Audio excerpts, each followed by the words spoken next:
J'entends cela de plus en plus récemment, vous savez.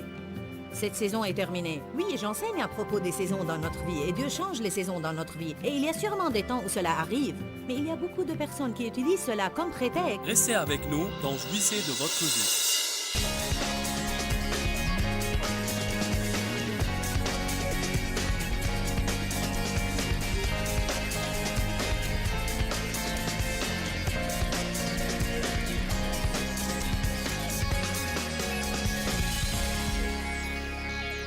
Notre message est intitulé « Je suis pressé, mais Dieu ne l'est pas ». Souvent, si Dieu n'agit pas selon mon programme de travail, et s'il ne fait pas ce que je veux et quand je veux, je peux me sentir mécontente et troublée dans mon esprit. J'aimerais bien vous citer encore une fois ce que l'apôtre Paul a dit dans Philippiens 4, 11. J'ai appris à être content.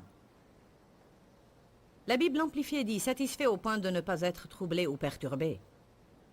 Ceci ne veut pas dire qu'il n'a jamais voulu changer. Nous allons tous vouloir changer. Mais l'essentiel, c'est que Dieu veut que nous jouissions de notre vie.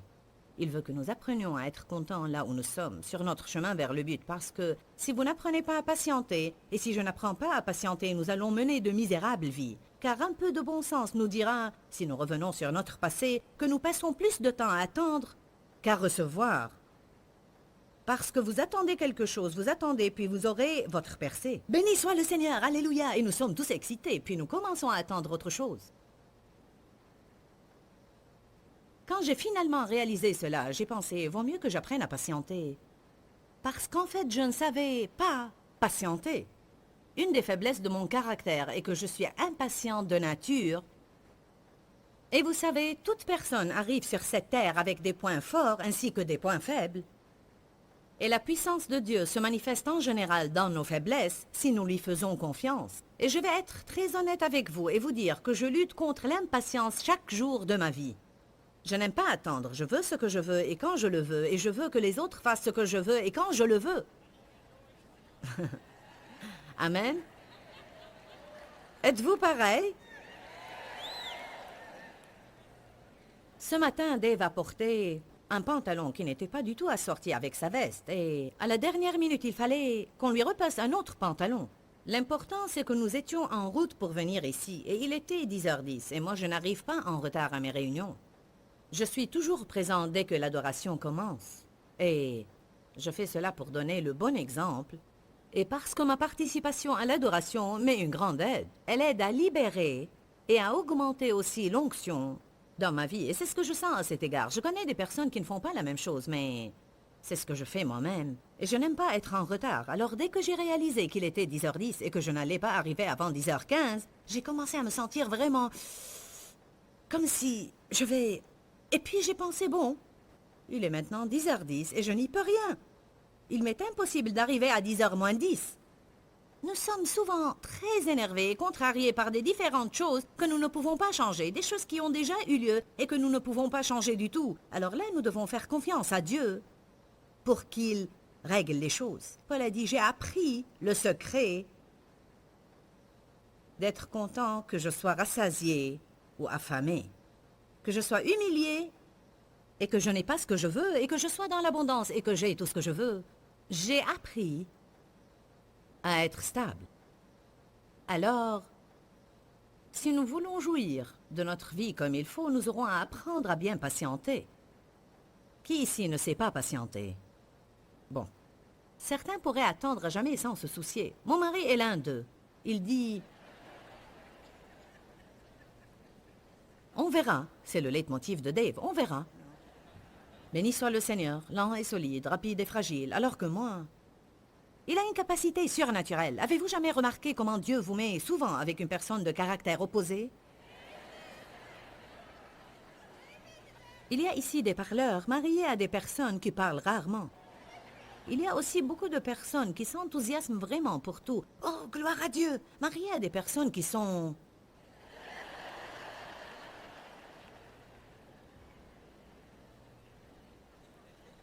Certains d'entre vous n'aiment pas attendre et ils sont mariés à des personnes qui pourraient tout remettre à jamais. Pourquoi cela?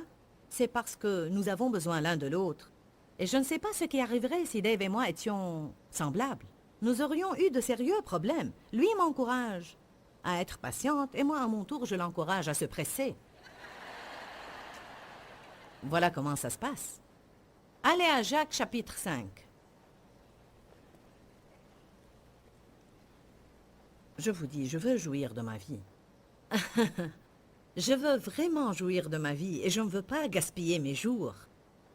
Ceci est important pour nous tous, mais quand vous aurez mon âge, ça deviendra beaucoup plus important. Parce que je sais que j'ai déjà vécu plus que ce qui me reste encore à vivre. Pour être honnête avec vous, on ressent les choses d'une façon différente quand on devient âgé, parce que je réalise que jour après jour, mon temps devient de plus en plus limité, alors je ne veux pas perdre mon temps. Et le jour que je passe à être contrarié est en fait un jour perdu. Quelqu'un peut dire Amen? Jacques chapitre 5, verset 7, dit « Soyez donc patients, frères. » La version amplifiée de la Bible dit, entre parenthèses, « en attendant ». Il ne dit pas si vous attendez. Il est normal d'attendre dans la vie. Soyez patients en attendant l'avènement du Seigneur. Pensez au cultivateur qui attend patiemment. Comment nous attendons est important. On est supposé patienter en s'attendant à ce que Dieu fasse quelque chose de grand. Et garder l'esprit d'attente dans l'expectative rend la vie intéressante et passionnante. Nous avons à nous attendre toujours à avoir une percée dans notre vie pour nos bien-aimés et nous avons à verbaliser cela. Dieu, tout est possible. Je m'attends à ce que quelque chose de bien ait lieu aujourd'hui. Je m'attends à une percée aujourd'hui. Ne permettez pas au diable de vous mentir et ne verbalisez pas ce qu'il vous dit. Ça ne va jamais changer, ça ne va jamais changer. Je ne vais jamais avoir de l'argent. Je ne vais jamais avoir un meilleur travail. Je ne vais jamais me marier. Jamais, jamais. Nous devons arrêter de dire jamais et commencer à dire soudain. Je m'attends à une percée de Dieu soudain, au milieu de la nuit. Quand Paul et Silas étaient en prison, soudain, une lumière y jaillit, la prison fut ébranlée et les portes s'ouvrirent. Il est intéressant de faire une étude sur le mot « soudain » dans la Bible, afin de voir combien Dieu a fait de merveilleuses choses soudain. Vous pouvez avoir un problème durant 25 ans et en souffrir, même ce matin, mais il se peut qu'il soit totalement résolu ce soir avant d'aller au lit, si c'est Dieu qui tient le volant. Aux hommes, cela est impossible, mais à Dieu, tout est possible. Alléluia. Tout le monde va attendre. La patience est vraiment... Nous avons parlé de la patience. La patience n'est pas la capacité d'attendre. Ce n'est pas le vrai sens du mot. La patience, c'est comment vous agissez pendant que vous attendez. Attendre est une chose, alors que patienter est une attitude. La patience ne se développe que durant les tribulations. Selon le dictionnaire grec, vous ne pouvez développer votre patience que lorsque vous n'obtenez pas ce que vous voulez quand vous le voulez, ou lorsque vous n'arrivez pas à vous débarrasser de certaines choses que vous ne voulez pas dans votre vie, et quand vous endurez avec une bonne attitude. Quand j'endure avec une bonne attitude, je développe ma patience. On reçoit les dons, mais le fruit grandit et se développe. Le Seigneur dépose la graine du fruit de l'Esprit en nous quand le Saint-Esprit vient habiter en nous. Puis chacun de ces 9 fruits dont la Bible parle dans Galates a à se développer dans notre vie. Le développement veut dire que nous aurons à nous en servir. Comment vous développez vos muscles? Vous vous en servez. Comment vous développez le fruit de l'Esprit? Vous vous en servez. Il faut qu'il y ait une raison pour que vous vous en serviez et puis il se développe. Alors quand nous passons par des moments difficiles, nous devons dire « je grandis ». Ça fait mal, mais je grandis. Pensez un peu au laboureur. Il attend les précieuses récoltes de sa terre. Pensez comment il garde sa patience vigilante à leur égard, jusqu'à ce qu'il ait reçu les pluies de la première et l'arrière-saison. C'est quoi la patience vigilante? Ce sont les choses qu'il fait en attendant. Il arrose, il arrache les mauvaises herbes, il continue à faire les choses qu'il sait qu'il est supposé faire, et il attend. Il se lève puis rentre dormir, il se lève puis rentre dormir, et il fait fructifier jusqu'à la moisson. La Bible dit que nous avons à faire fructifier jusqu'à ce que Jésus revienne. Alors, qu'est-ce que je dois faire en attendant que mon problème soit résolu? Je dois toujours louer, adorer, obéir, servir les autres, grandir aimer, prier, travailler dur, me lever et aller dormir, me lever et aller dormir, me lever et aller dormir. Je dis toujours, une grande partie de ma vie ne va pas être un voyage passionnant. Ça va être lundi, mardi, mercredi, jeudi, vendredi, samedi, dimanche, lundi, mardi, mercredi, jeudi, vendredi, samedi, dimanche, lundi, mardi, mercredi, jeudi, vendredi, samedi. Je veux vous dire que toute nouvelle chose dans la vie est excitante au début, mais elle perdra de son excitation après que vous l'ayez faite plusieurs fois. Et les gens les plus misérables, à mon avis, sont ceux qui passent toute leur vie à trouver quelque chose de passionnant pour y participer et ils vivent selon leurs émotions.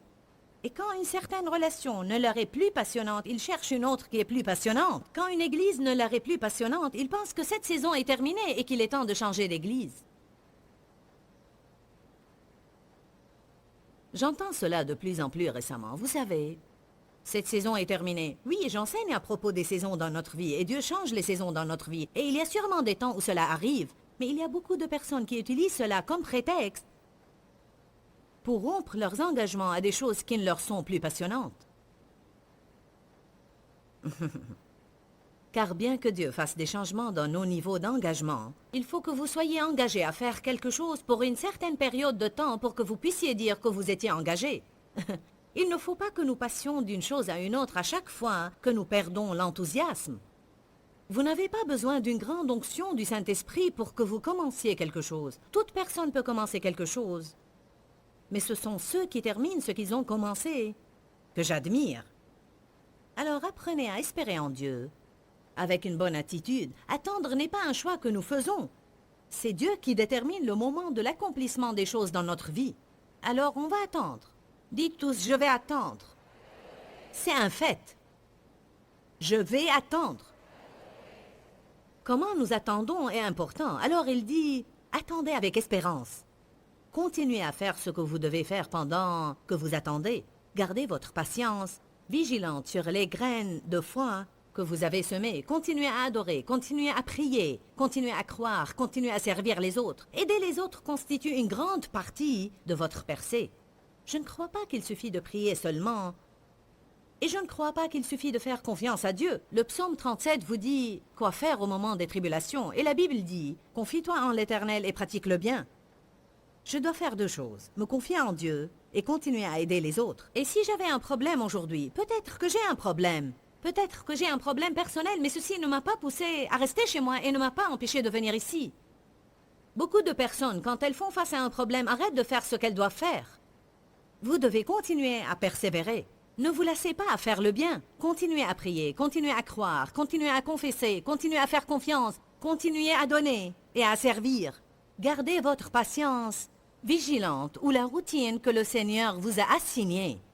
Continuez à attendre avec espérance et dans l'expectative, et les récoltes rempliront certainement vos terres. Pourquoi? Car c'est une loi spirituelle, et il n'y a pas moyen que les choses se passent autrement. Alléluia. Bien, je suis dans Pierre, et j'ai perdu Jacques. Restez dans Jacques. Bon. Il garde sa patience vigilante jusqu'à ce qu'il ait reçu les pluies de la première et de l'arrière-saison. Vous aussi, soyez patients. Affermissez vos cœurs. Fortifiez-vous et consolidez-vous, car l'avènement du Seigneur est proche. Nous allons lire les 5 premiers mots du verset 9. Ne vous plaignez pas, frères. Amen. Notre attitude est un choix que nous seuls faisons. Personne d'autre ne peut me choisir mon attitude. Vous savez cela? Dieu détermine le moment de l'accomplissement des choses. Mais nous seuls choisissons notre attitude. Je ne sais pas si c'est votre cas, mais moi j'ai parfois à travailler chaque jour sur mon attitude. Je veux attendre avec une bonne attitude et avec un cœur plein d'espoir jusqu'à ce que ma moisson remplisse le terrain à n'importe quel moment. Psaume 27. Dans le psaume 27, versets 13 et 14, David a dit des choses d'une première importance. Il a dit « Que serais-je devenu si je n'avais pas cru que j'allais voir la bonté de l'Éternel sur la terre des vivants ?» Il dit « J'aurais certainement coulé dans le puits de dépression. J'aurais vécu toute ma vie dans la misère. Que me serait-il arrivé si je n'avais pas cru que j'allais voir la bonté de Dieu non seulement au ciel, un de ces jours, mais durant...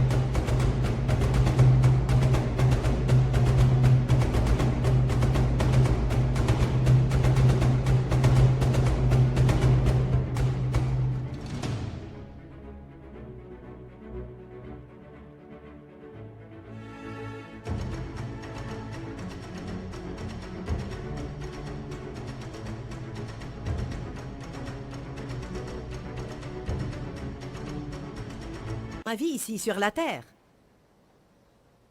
Espère en l'Éternel Tout-Puissant. Fortifie-toi, sois courageux, et que ton cœur s'affermisse et endure. Oui, espère en l'Éternel, et attends patiemment. Tout le monde attend. Moïse a attendu 40 ans. Dans un endroit désagréable dans les déserts. Joseph a attendu 14 ans, dont la plupart en prison pour un crime qu'il n'a pas commis. Abraham a reçu une parole directe de Dieu, une promesse, et il a attendu 20 ans. La naissance d'Isaac, c'est dû en partie à ce qu'il a eu une idée intelligente de la chair, et il a eu Ismaël entre-temps.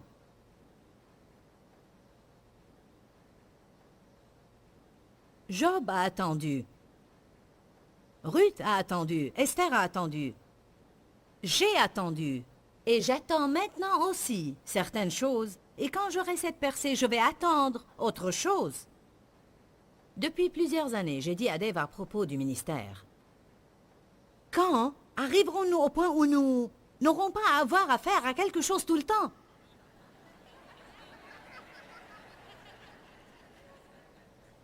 Il a répondu « Jamais ». Très calmement. Il ne m'a pas fait un sermon, il a dit « Jamais ». Et vous savez, c'est la vérité. Tant que nous sommes vivants sur cette terre, nous pourrions vivre plusieurs jours ou même plusieurs semaines où tout est formidable, mais la plupart du temps de notre vie, chacun d'entre nous va avoir affaire à quelque chose. Il y a quelque chose ou quelqu'un avec qui nous avons affaire et qui fera de sorte que notre vie soit toujours inférieure à la perfection que nous aurions aimé avoir. Alors, qu'est-ce qu'on va faire, à votre avis, si on ne développe pas ce fruit de patience? Ou si on n'apprend pas à attendre? Combien d'entre vous attendent quelque chose maintenant dans leur vie? Regardez, je ne vois pas beaucoup de mains qui ne sont pas levées. Tout le monde attend. Dieu m'a appelé pour le servir il y a 27 ans. Et j'ai vu ce que je fais maintenant. Mais j'avais à attendre de longues années pour que cela s'accomplisse. Allez à Actes chapitre 1. J'essaye de vous pousser à faire un choix aujourd'hui.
Il se peut que vous ne ressentiez aucun changement quand vous sortez d'ici. Mais la parole sera suffisamment gravée en vous pour que vous sachiez. Je dois décider maintenant d'avoir une bonne attitude. Quand vous avez envie de crier, chanter une louange. Tout le monde voudrait toujours savoir quand Dieu quand. Quand Dieu quand. Pourquoi Dieu pourquoi.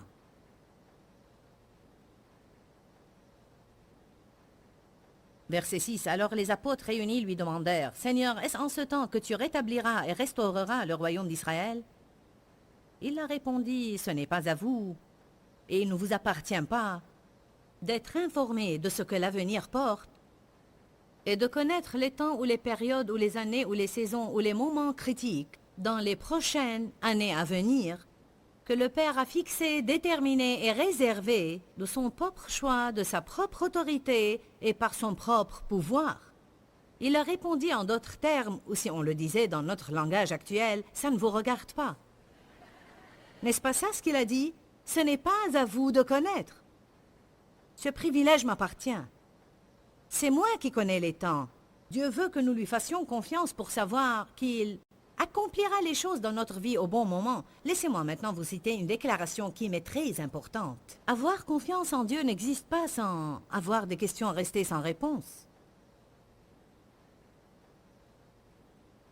Si nous connaissions tout ce que Dieu connaît, il ne serait plus notre Dieu. Car celui qui va être Dieu dans ma vie doit connaître plus que moi, n'est-ce pas? Il doit me dépasser en savoir, en connaissance et en sagesse aussi. Dans Luc 19, 13, la Bible dit « Faites fructifier jusqu'à ce que je revienne ». C'est un des exemples dans lesquels les talents ont été donnés aux gens. Puis il dit « Allez et investissez et ayez un grand rendement jusqu'à ce que je revienne et vous me rendrez compte. Prenez tout ce que je vous ai donné, exploitez-le bien. Faites ce pourquoi je vous ai envoyé jusqu'à ce que je revienne. » Je ne dois pas me soucier pour savoir quand Jésus reviendra. Ne comprenez pas de travers ce que je vais vous dire. Je pense que ce serait bien de faire des études d'eschatologie et je crois qu'on doit lire l'Apocalypse. La Bible nous confirme que celui qui le lit sera béni et c'est bien d'écouter des enseignements et des différentes théories à propos du retour de Jésus et ce que nous devons attendre en ce jour. Je ne vous dis pas de rester ignorant, mais je crois que les gens commettent une grande erreur en s'appliquant à savoir quand Jésus reviendra, car si vous vous laissez prendre par des choses pareilles, vous ne ferez pas ce que vous êtes supposé faire maintenant. Je ne sais pas quand Jésus reviendra. On s'attendait à ce qu'il revienne en 88, mais il n'est pas revenu. Puis on s'attendait à ce qu'il revienne en l'an 2000. On s'attendait à des catastrophes avec les ordinateurs et on s'est préparé pour cet événement, mais Jésus n'est pas revenu. Depuis que j'ai connu le Seigneur, j'entends dire que le monde ne pourra pas subsister après l'an 2000. Ce n'est pas possible. Je cherchais toutes les dates, les fêtes et les chiffres, et les gens me le prouvaient bibliquement. Mais vous savez, c'est quoi la vérité? Personne ne sait quand Jésus viendra. Bientôt. C'est-à-dire quand? Quand il sera prêt. Au temps fixé, c'est-à-dire quand? Personne ne sait. Au temps convenable. Vous aimez la phraséologie que le Seigneur utilise? Je vous le dis en vérité, vous allez bientôt avoir votre percée. J'ai découvert que le bientôt de Dieu et mon bientôt ne sont pas pareils. Laissez-moi vous dire quelque chose. Comparé à l'éternité, tout est proche. Dieu dit parfois jusqu'à l'éternité. Et comme j'ai lu récemment, n'hésitez pas à donner toute petite chose à Dieu, car selon lui, toute chose est petite. Comparé à l'éternité, tout est proche. C'est pourquoi ce n'est pas étonnant que le Seigneur dise « Vous allez bientôt avoir votre percée ». Et comme on va le voir tout à l'heure, il utilise une expression qu'il répète plusieurs fois « encore peu de temps ».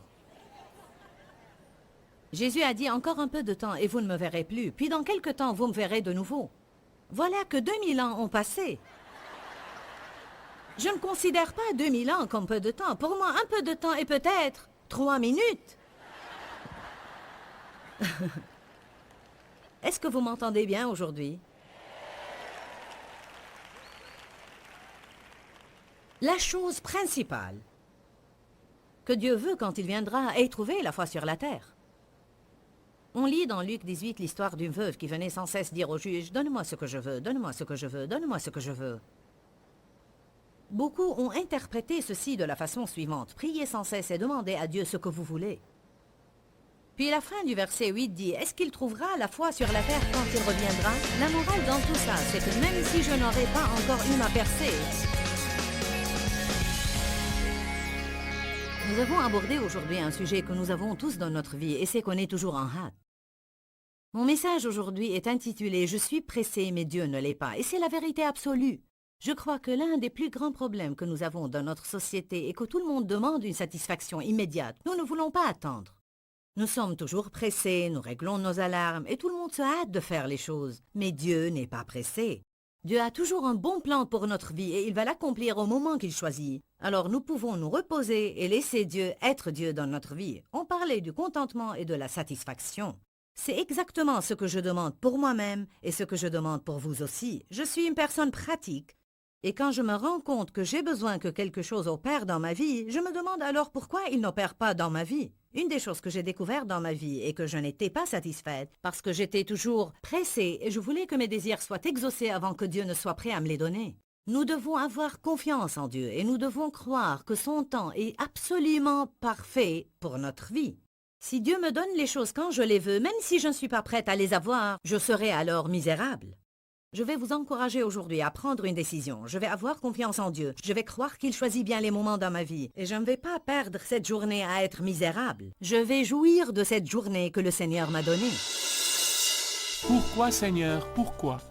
Dans ce livret, Joyce Meyer nous enseigne à travers la parole comment être délivré de la confusion.